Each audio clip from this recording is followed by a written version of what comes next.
Hello, my name is Matt. You're watching Code Tech and Tutorials. 3 things you can do to make your tech job much more manageable for yourself, for your mentality, for your ability to stick with it and improve from it, and basically all the good things to make the best out of your tech job. There's got to be a really good way of wording this that I'm missing. Yeah, so 3 tech job things that you should know. Now, these are things that I have personally experienced. It's been quite a ride, and these are the things I've learned that I think are really important, and that if you're new to all this, you can really take a lot from these and I think do well. All right, well, I think the number one thing here is you need to separate your work and personal life. Not completely, we'll get to that, but in the sense of your devices. Now, a lot of us tech people are rather creative and like other things. We're not only doing tech. So it's really important to have separate notes and devices. And there's legal reasons why too. So I will try to be brief, but I want to cover the big thing. All right, so first of all, there's like several parts to this. If you show up with stuff ready to go for work, that looks really good on you, and it makes a world of difference for you picking up the job. I know, without getting into super specific details, every job that I've ever started, I learned to bring a fresh notebook, a notebook with nothing else in it that is specifically for this job. And you just jot down anything that you might forget. Our brains are not very good at remembering things long term unless we repeat it and repeat it. So when you're getting all this new information and new to the job, you're going to have a lot of stuff thrown at you that you just know you're going to have to ask again. But if you write it down, then you don't have to go bother anyone again. You learn it once, and everybody loves you when you do that because they don't want to be bothered with the same questions over and over. Trust me, it gets frustrating for some guy to hear, how do I reset my password again? Like 20 times a day. It gets real annoying. That's just an example, but you want to do that for generally everything. Maybe you have a special thing you need to know about a procedure that's at a strange order that you're never going to remember until you do it a few times. Write it down the first time. That's it. And whoever's teaching you it will appreciate that you're saying, hold on, slow down, let me make sure I get these steps right, because they know that they can rely on you to get it done when the time comes, and that you're not going to come calling them at 3 a.m. or whatever being like, I need to do this and I don't know how, because you can just flip open your book, find the steps, and be like, yeah, there we go. Don't need to call Jim again. He's tired of being bothered anyway. And there's more to this too. There's another reason you should separate your stuff. So say you have your own personal laptop or computer, and you decide, I want to use it for work. But then you maybe in your own time make something on your computer, like a piece of art, a piece of code, a program, a script. It could be anything. But if you did it on your computer during work, your workplace owns it. You got that? Yeah, everything you do at work, your workplace owns, typically. There might be some exceptions, but that's pretty standard. So you should be using a separate device for work at work and only do work stuff there. If you're taking an hour break or 2-hour break and you want to work on your own stuff, switch to your own laptop and do it on your own time on your own laptop. That's pretty big, because there have been many lawsuits about this sort of thing, about, hey, you created it on company time, thus it's the company's. Too bad. And there are also great, positive stories of this about people who have done things on their own time while still working and not gotten in any trouble because, hey, they did it on their own time, on their own device, had nothing to do with all their work stuff, and maybe they were able to make a great side hustle or who knows. They have the legal rights to it, is the point. But if you do it on your work stuff, during work time especially, and there's always the argument to be made, if you did it on your work device, or the device you're using for work, and one of the timestamps on it is somewhere during your work time, you could get in a legal battle there, even if you tried to do it legit on your own time on the computer, and it's going to get tricky. So just completely separate those devices. All right, let's move on to the second thing.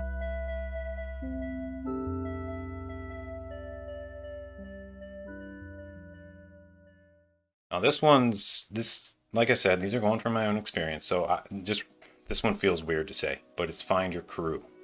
And what that means is find people at work that you actually like and that you get along with. And this is actually, I guess for some people it's difficult, for some people it's easy. It depends on how extroverted you are, it depends how open you are, and that sort of thing. So Yeah, it really just makes a big difference. Like when you think about it, if you wake up in the morning and you know you have to work today, you have these thoughts about what work's going to be like. It might be subconscious, you might actually be thinking through it. And if you know that everybody's mean and you don't have anyone to talk to, and you might not be very motivated. But if you think about, oh, so and so is going to greet me today, we can talk about this thing that we've been hashing out and or something, or maybe we have lunch plans today. You're going to be a lot more motivated to come to work if you're working with people that feel like people you want to be around or your crew. So you kind of want to get that mentality going on at least a little bit. Now, like I said, this is my own personal experience. I've always loved making friends at work, and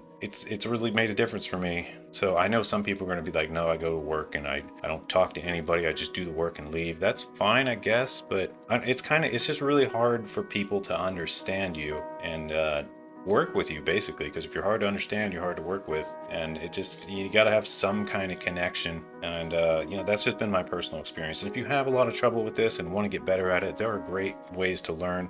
You can just look at YouTube and go to Charisma on Command, check out their channel. They've got all kinds of stuff about I don't know, just kind of improving your charisma and learning to talk to people and deal with situations a little better. So it's a great online resource you can do privately without, having to talk to anybody about it. So that's a really great one. And also there's Toastmasters. Most cities and campuses and stuff will have a Toastmasters organization. And what that is basically an organization that's all about improving your ability to speak in front of people and crowds and give speeches when necessary. It's something I joined at one point because I just wanted to get a little more comfortable in front of crowds. And it has definitely made a pretty big difference for me. Everyone there is, they have a code. So everyone there is generally rather positive, but also rather critical. They will let you know what they think you're doing wrong, and you do the same for them. It's just a big collective group of people that just genuinely want to get better at their public speaking and public appearance and all of that. It's kind of a well-rounded thing because you get some real personal experience, and it could be a way to make friends if you're having trouble with that too. So that might not be for everybody, but I found it to be helpful. It was really stressful at first to have to do it, and then after a while it gets easy, and then some big thing happens in your life where you actually have to handle a real situation and you're mentally prepared because you've been through all this, we'll say torture in Toastmasters. It's not torture. It's stressful if you're not used to speaking in front of crowds, but it gets easier, and that's the point. It's like the whole therapy by exposure thing. And I'm not saying that right, but you probably know what I mean. No, this is not an advertisement and not sponsored by Toastmasters or anything, although I am looking for sponsors, so send me an email. All right, and another part of this whole finding people you like to work with and is just know your real goals. That's actually really big, I think, because if you know your real goals, it's kind of what's going to come out naturally, and you're going to connect with people like that. All right, number 3. This one's also just as important as the first two, and this is where you guys are going to hear things you're more used to hearing on YouTube, because this one's a little bit negative, but it has a positive spin to it, and it's positive overall. It's something you need to be prepared to do because it can make a world of difference too. And that is quit. Yeah, you heard me right. Quit. You need to quit. Didn't see that one coming, did you? All right, so why do you need to quit? Okay, well, you don't actually need to quit. You need to be prepared to quit because so this is hard to say in the right way, but it's basically you don't want to be locked into something or get in a bad situation and not have a way out or not have any backups or be stuck doing something absolutely terrible and miserable just because you have no other options. Those are all being cornered situations that you don't want to be in at work, because there might come a time where your skill level has risen above what you were originally hired for, and your superiors don't see that necessarily. So you have to be prepared to say, hey, I don't want to do this anymore. I would like that job. I can do it.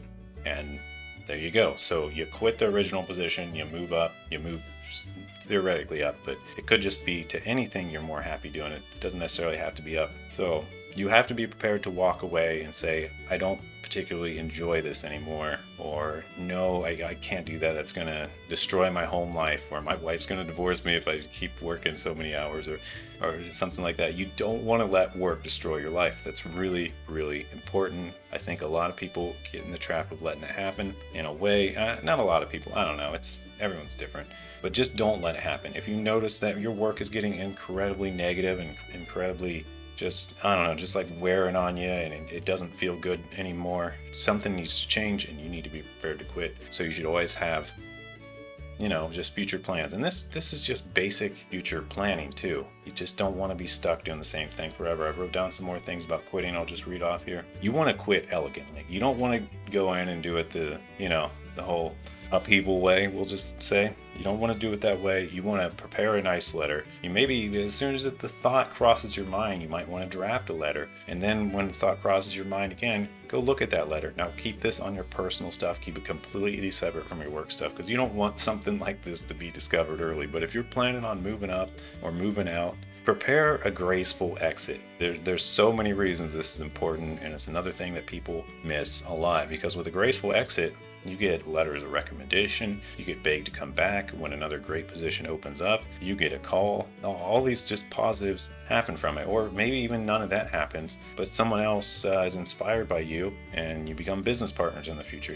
There's all kinds of great reasons to maintain your image the best you can. Now, nobody's perfect.